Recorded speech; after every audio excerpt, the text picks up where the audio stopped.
నమస్తే, welcome to Abhinav Bharat.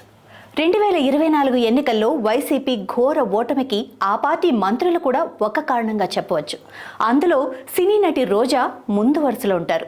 రోజా గురించి ప్రత్యేకంగా చెప్పాల్సిన పని లేదు. వైసీపీలో ఆమె ఒక ఫైర్ బ్రాండ్గా ఎదిగారు. వైసీపీ గురించి కానీ జగన్ గురించి కానీ ఎలాంటి విమర్శలు చేసినా వెంటనే విరుచుకుపడేవారు. గతంలో టీడీపీ ప్రజారాజ్యం పార్టీలో చేరిన రోజా అక్కడ మనుగడ సాగించలేక జగన్ సమక్షంలో వైసీపీలో చేరారు. 2014-2019 ఎన్నికలలో నగరి నుండి విజయం సాధించడంతో 2019లో వైసీపీ ప్రభుత్వంలో ఆమెకు మంత్రి పదవి దక్కింది. నియోజకవర్గ వ్యాప్తంగా అవినీతి విమర్శలు రావడంతో 2024 ఎన్నికలలో రోజా ఓడిపోయారు. వైసీపీ అధికారంలో ఉన్నప్పుడు ప్రత్యర్థులపై మాటల తూటాలు పేలుస్తూ తనదైన స్టైల్ రాజకీయం చేసిన రోజా పార్టీ కష్టకాలంలో ఉన్న సమయంలో అందుబాటులో లేకపోవటం ఆశ్చర్యాన్ని కలిగిస్తోంది. గతంలో కూడా ఆమె చాలాసార్లు పోటీ చేసి ఓడిపోయినా ఇంత సైలెంట్గా ఉన్నది ఎప్పుడూ లేదు.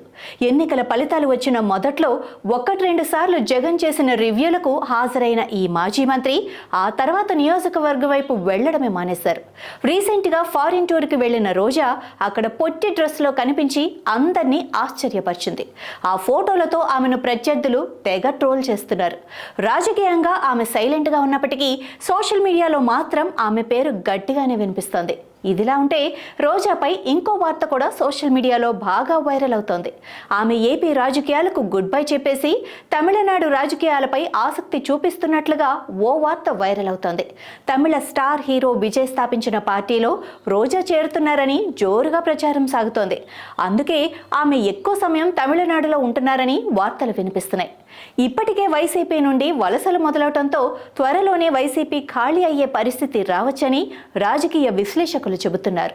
నాయకులారా, మీ పనితనం మీ అధినాయకులకు తెలియజేయాలనుకుంటున్నారు. ప్రజలారా, మీ సమస్యలను మీ నాయకులకు తెలియజేయాలనుకుంటున్నారు. ప్రజా సమస్యల పరిష్కార వేదిక మీ అభినవ్ భారత్.